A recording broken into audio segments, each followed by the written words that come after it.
ശിരൂരിൽ കാണാതായ അർജുൻ ഉൾപ്പെടെയുള്ള 3 പേർക്കായുള്ള ഇന്നത്തെ തെരച്ചിൽ അവസാനിപ്പിച്ചു. ഇന്ന് നടത്തിയ പരിശോധനയിൽ അർജുന്റെ ലോറിയുടെ ഭാഗങ്ങളൊന്നും കണ്ടെത്താനായില്ല.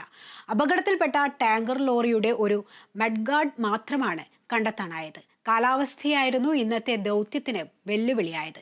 നാളെയും ഉത്തര കന്നഡ ജില്ലയിൽ റെഡ് അലേർട്ട് പ്രഖ്യാപിച്ചിട്ടുണ്ട്. ശിരൂരിൽ നിന്ന് ജോസഫ് അഗസ്റ്റിൻ തയ്യാറാക്കിയ റിപ്പോർട്ട് കാണാം.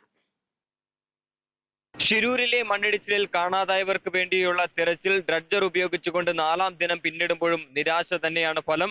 ഇന്ന് രാവിലെ മുതൽ ആരംഭിച്ച ദൗത്യം 6 മണിയോടുകൂടി അവസാനിപ്പിച്ചു. അർജുന്റെ ലോറിയുടേതെന്ന് സംശയിക്കുന്ന ഭാഗങ്ങളൊന്നും തന്നെ കണ്ടെത്താൻ സാധിച്ചിട്ടില്ല. മുൻപ് അപകടത്തിൽപ്പെട്ട ലോറിയുടെ ഭാഗങ്ങളാണ് കണ്ടെത്താൻ സാധിച്ചിട്ടുള്ളത്.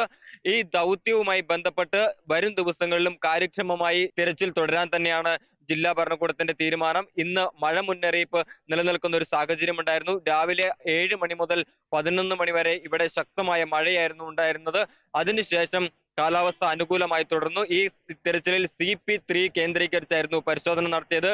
ഇന്ദ്രപാൽ അടയാളപ്പെടുത്തിയ ഭാഗം കേന്ദ്രീകരിച്ച് കൂടുതൽ പരിശോധന നടത്തുന്നത് വഴി ലോറിയുടെ ഭാഗങ്ങൾ കണ്ടെത്താൻ സാധിക്കുമെന്നായിരുന്നു ആദ്യഘട്ടത്തിൽ പ്രതീക്ഷിച്ചിരുന്നത്. പക്ഷേ നിരാശ തന്നെയാണ് സമ്മാനിക്കുകയുണ്ടായത്.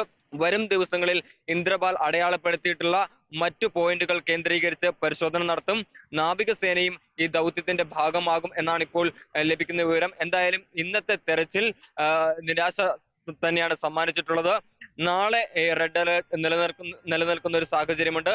മറ്റന്നാൾ യെല്ലോ അലേർട്ട് പ്രഖ്യാപിച്ചിരിക്കുകയാണ്. എന്തായാലും ഗംഗാവാലി പുഴയിൽ അധികം ജലനിരപ്പ് ഉയർന്നിട്ടില്ല എന്നുള്ളത് ആശ്വാസകരമാണ്.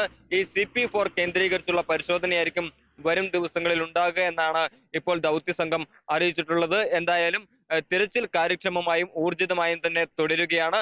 ഡ്രഡ്ജർ ഉപയോഗിച്ചിട്ടുള്ള പരിശോധന 4ാം ദിനം പിന്നിടുമ്പോഴും അർജുന്റെ ലോറിയുടെ ഭാഗങ്ങൾ ഒന്നും തന്നെ കണ്ടെത്താനാകാത്തത് വലിയ നിരാശയാണ് സമ്മാനിക്കുന്നത്. എങ്കിലും ഈ ദൗത്യം മുടങ്ങില്ല. ഈ വിജയത്തിൽ എത്തുന്നതുവരെ ഈ ദൗത്യവുമായി മുന്നോട്ട് പോകുമെന്നാണ് ജില്ലാ ഭരണകൂടം തന്നെ വ്യക്തമാക്കുന്നത്. Joseph Augustine, Kerala vision news, Shirur.